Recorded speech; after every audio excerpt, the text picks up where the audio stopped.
Hello everyone, we're here on the field at Beaver Stadium where Penn State just beat SMU 38-10.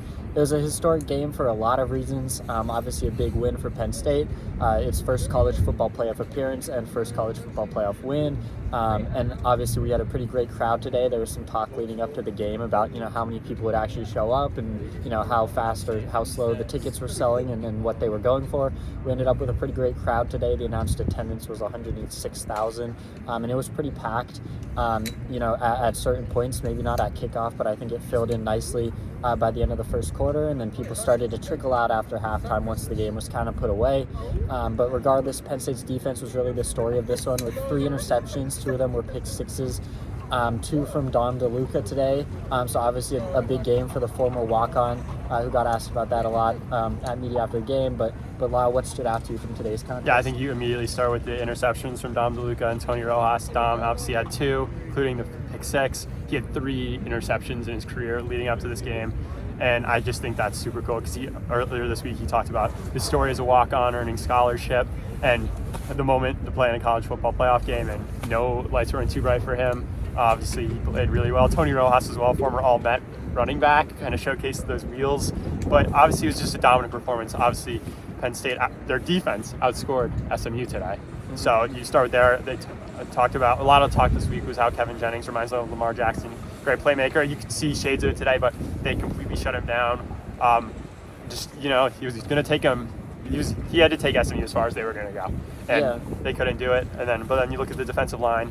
Abdul Carter, again, dominant sack. He got the one play that stood out to me. Obviously, he was held a bunch, but the one when he was obviously held in front of everybody, and he still fought through, got the sack, 18-yard loss, didn't even matter. Nittany had a pair of sacks. He completely pummeled Kevin Jennings at one point. So I think the defense stood out today. Obviously, at the post-game when Kotelnicki and Tom Allen took their presser, Kotelnicki, before they even sat down, wanted everyone to give it up for Tom Allen because he said that they didn't even need the offense today the way he coached, and I think the defense kind of really proved that they could hang with anyone. Coming off an Oregon game where they didn't really showcase everything. Granted, Oregon's offense is, you can make the argument, the best in the country, but I think this is a statement for the defense going forward.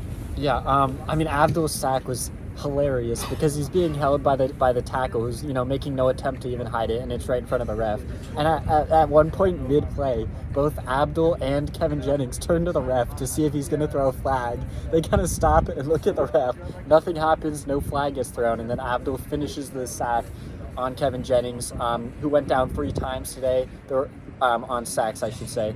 And Penn State also had 11 tackles for loss, so obviously they got into the backfield a lot. Tom Allen was asked about it, said the biggest thing was, even if they weren't necessarily getting sacks, they were getting pressure all game long from start to finish, which was obviously a big point for them. And like we mentioned, Kevin Jennings is great with his legs.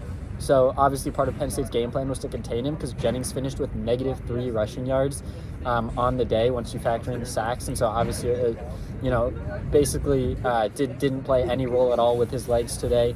SMU got a little bit of production on the ground, but not much. So Penn State really, you've got to, give them credit for what they were able to do today. I think the scheme played a big role in that. They obviously, made Kevin Jennings a priority and went in to shut him down.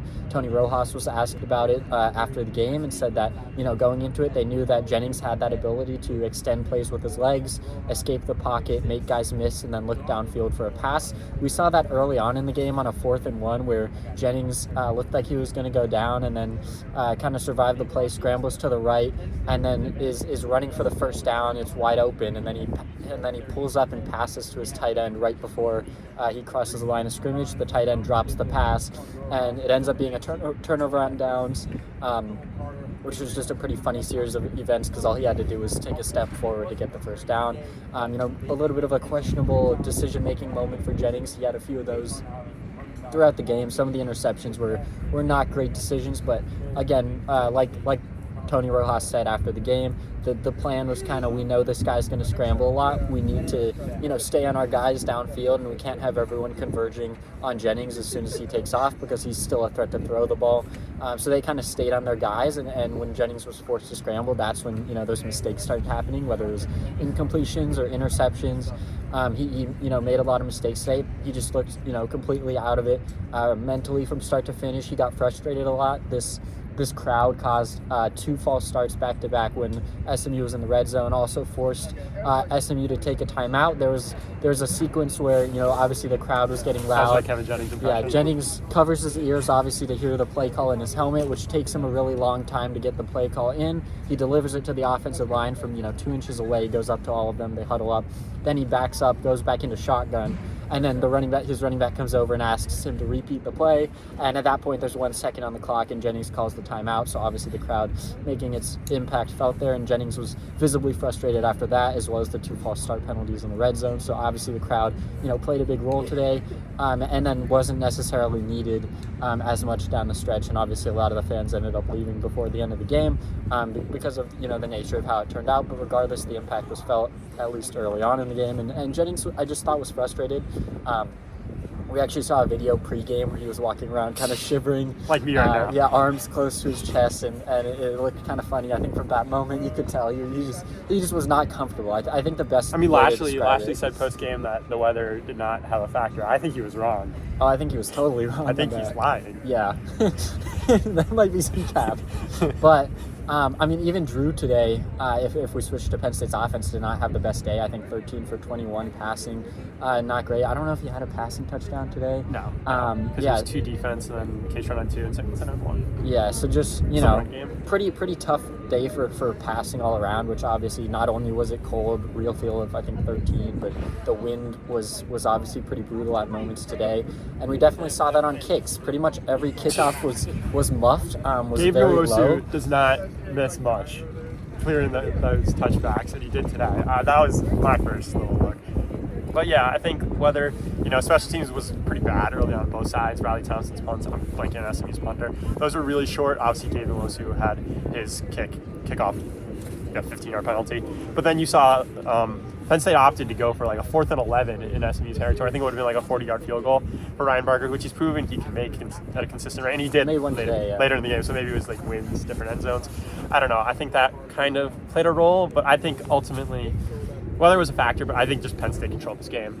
If you want to talk about the offense, we just talked about the passing game wasn't really in play today. It didn't need to be Katron Allen and Nick Singleton. Both played really well against Oregon. Nick Singleton's been on a heater as of recently. Katron kind of struggled up until that Oregon game. You saw his yards per carry take a dramatic increase. I think he was like close to around 3, and I think he was like about 6 against Oregon. It was 8.9 for Oregon, yeah. So I think that kind of got him going. And then like I think Kotelnicki was asked about like Drew his performance today.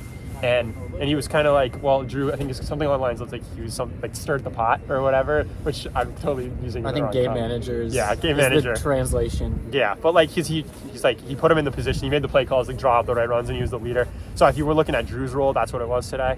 But you know, I think the run game, it's a good sign going forward because I think SMU's rushing defense allowed the 4th fewest yards per game in the country, so I think that's a good sign. Yeah, I mean, obviously Drew wasn't great today. I do attribute a lot of that to the weather, and then obviously SMU does have a pretty good defense as well. They came into this one, I think, 4th in the country in rushing yards allowed. So obviously, you know, it's a stout defense. You're playing in pretty horrible conditions, as we're experiencing firsthand right now as the sun sets over Beaver Stadium. Arizona soon! Yeah, we'll be in Arizona soon. We'll have, you know, another episode for you guys after that game, win or lose against Boise State in the Fiesta Bowl, where Penn State is headed next. But until then, stay warm, and we'll talk to you guys next time.